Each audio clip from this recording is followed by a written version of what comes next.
Hello students, welcome to knowledge page channel. तो कार्यव्यस्तता पाखापाखि 7 मास हो मु तुम क्लास करि पारु नथिली। तुमर बहुत रिक्वेस्ट आसुची कि ज्योग्राफी क्लास करिबा पई। तुमर एग्जाम तुम जानिछ 19 तारिख दिन अछि आउ 4 दिन मात्र समय रहिला। तो मु ट्राए करूची 4 दिन भितरे तुमको सबु इम्पोर्टेंट क्वेश्चन एवं सिलेक्टेड क्वेश्चन प्रोवाइड करिया पई। तेबे चलो आज रो क्लास टी को स्टार्ट करिबा। तो तुम समस्ते जानिछ एई वर्ष क्वेश्चन पैटर्न रे चेंजेस होईची। तो आगु जना पड़नथला केउ यूनिट रो क्वेश्चन आसीबो। तो लास्ट ईयर रे कोन हेउथिला ना केउ यूनिट रो क्वेश्चन आसीबो ताहा किछि जणा नथिला। किंतु एही वर्ष क्वेश्चन पैटर्न चेंज होबा सहित केउ यूनिट रो क्वेश्चन सब आसीबो ताहा सीएचएससी तरफ रु कहि दिया जायछि। तेणु जहा फल रे एही वर्ष रो ज्योग्राफी परीक्षा निश्चित भाबे सहजतर होईछि। तबे देखो क्वेश्चन पैटर्न टी आम आग डिस्कसन करदेबा तापरे परे सिलेक्टेड क्वेश्चन डिस्कसन करिबा। तो 4टी ग्रुप रे प्रश्न आसीबो, group A, group B, group C आउ ग्रुप डी। तो फास्ट देखो ग्रुप ए रे तमर आसीबो प्रथम रे एमसीक्यू दबो। यूनिट 1 रु यूनिट 10 भितरे समस्त यूनिट रु गोटे गोटे लेखा तमर एमसीक्यू आसीबो, टोटल 10 मार्क। तापर देखो मैप वर्क रहिबो, वर्ल्ड मैप आउ इंडिया आउ ओडिसा रो मैप।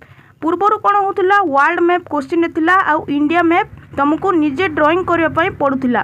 किंतु ए वर्ष कौन होईची मैप तुमको क्वेश्चन रे ही थिबो, तुमको क्वेश्चन पचार जाइथिबो आउ तमे आंसर करिवो।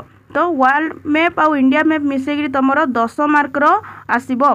तापर देखो रहिची ग्रुप बी। ग्रुप बी देखो शॉर्ट आंसर टाइप क्वेश्चन 40 रु 50 वर्ड भितर तुमको आंसर दवा पई पड़िबो, जहा कि 2 मार्किया क्वेश्चन रहिबो, 7टी करिबो 14 मार्क तुमको मिलिबो।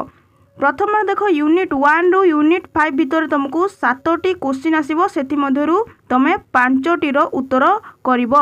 यूनिट 1 रु यूनिट 5 भितर 7टी क्वेश्चन आसीबो, सेति मध्यरु 5टी रो उत्तर करिबो। तापरे यूनिट 9 आउ यूनिट 10 रु 5टी प्रश्न आसीबो, तुमको 2टी रो उत्तर करिबा पई पड़िबो। तो टोटल ग्रुप बी रे 2 मार्किया प्रश्न तुमको 7टा करिबा पई पड़िबो, टोटल रहइबो 14 मार्क। पर नेक्स्ट देखो ग्रुप सी। ग्रुप सी रे शॉर्ट आंसर टाइप रहइबो 3 मार्किया प्रश्न, जहा कि तुमको 60 रु 80 वर्ड भितर आंसर दवा पई पड़िबो, टोटल 21 मार्क रो आसीबो। सेति मध्यरु देखो यूनिट 3 रु आसीबो 3टी प्रश्न, 2टी रो उत्तर करिवो। तापरे यूनिट 4 रु आसीबो 3टी प्रश्न, 2टी रो आंसर करिवो। यूनिट 7 रु आसीबो 2टी प्रश्न, तुमको गोटे आंसर करिया पई पड़िबो। यूनिट 8 रु आसीबो 2टी प्रश्न, गोटे करिवो।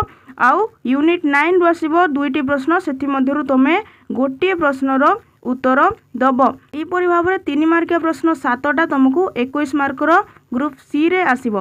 तापर ग्रुप डी देखो, ग्रुप डी रे लॉन्ग क्वेश्चन आसीबो, जहा को तमे 120 रु 150 वर्ड भितर आंसर दबो।